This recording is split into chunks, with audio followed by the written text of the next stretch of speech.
You know him, you love him. He's jolly, he's got a beard, and he shills more soda than a mall Santa on a sugar rush. It's Santa Claus, the unofficial mascot of Coca-Cola. Before Coca-Cola got their mitts on him, Santa's image was all over the place. Some imagined him as a spooky elf, others as a tall, thin man. But Coca-Cola, in their infinite marketing wisdom, decided that what Santa needed was a brand makeover. And bam, they slapped him in a red suit, conveniently matching their brand colors, of course, and gave him a belly that jiggled like a bowl full of jelly. This wasn't just about selling sugary drinks, it was about rebranding an entire holiday. Coca-Cola's Santa was jolly, he was relatable, and he sure as hell loved their product. This marketing blitz worked like a charm. Suddenly, Santa was everywhere, and so was Coca-Cola.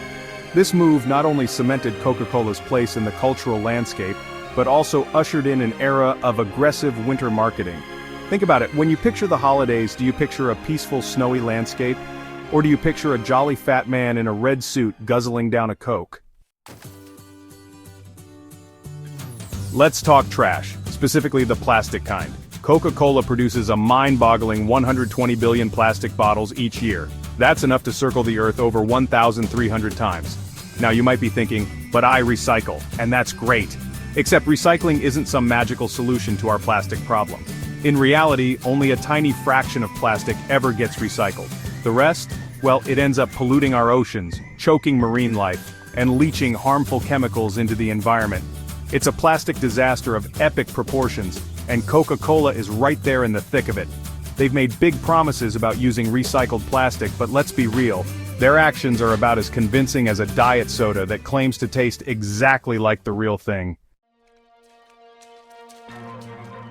You can't make Coca-Cola without water, it's a key ingredient. But here's the thing, while Coca-Cola is busy bottling up all that sugary goodness, communities around the world are struggling to access clean, safe drinking water. Coincidence? We think not. Coca-Cola's insatiable thirst for water has led them to drain aquifers, pollute water sources, and leave a trail of environmental destruction in their wake. In India, for example, Coca-Cola's bottling plants have been accused of depleting groundwater, leaving farmers with dry wells and forcing communities to rely on water tankers. This isn't just about environmental destruction, it's about corporate greed coming at the expense of basic human needs. It's about Coca-Cola prioritizing profits over people. Gap 3S. While we've seen Coca-Cola's environmental and social footprint, there's another side to consider, the hidden health impacts of its products.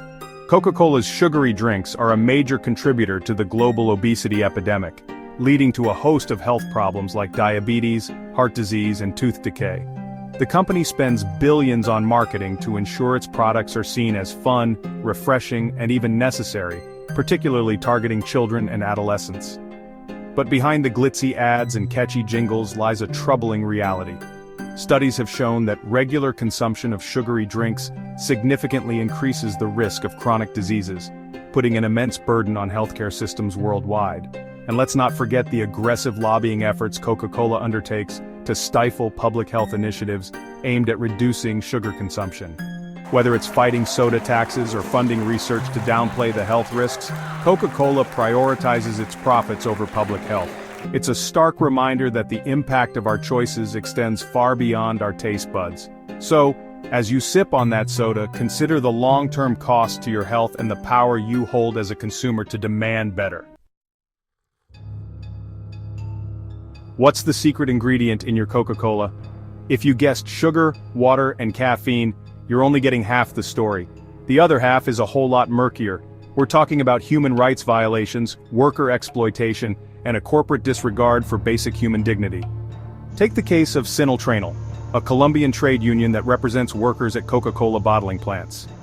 For years, Sinaltrainal has accused Coca-Cola of colluding with paramilitary groups to intimidate, kidnap, and even murder union leaders and workers who dared to speak out against unfair labor practices. These are serious allegations, and while Coca-Cola denies any wrongdoing, the evidence tells a different story. This isn't just about one company, it's about a system that allows corporations to prioritize profits over people, turning a blind eye to exploitation and injustice. So, the next time you're about to crack open a cold Coke, remember that sweet, fizzy drink comes at a cost. Gap 3S. We've seen the environmental impact, the water crises, the hidden health risks, and the human rights violations. But what does all this add up to? The real cost of convenience. Every time we reach for a Coca-Cola, we're casting a vote for a system that prioritizes profit over sustainability, health, and human dignity. Imagine a world where corporations are held accountable, where every bottle we buy supports ethical practices and environmental stewardship. It's not just a dream, it's a responsibility we all share. So, the next time you find yourself tempted by that iconic red label, remember, convenience comes at a cost. And it's up to us to decide if it's a price worth paying. Let's make informed choices, demand better from corporations, and work towards a future where convenience doesn't come at the expense of our planet and our fellow human beings. Gap 3, S. If you found this video eye-opening, hit the like button, share your thoughts in the comments, and don't forget to subscribe for more deep dives into the hidden costs of everyday products.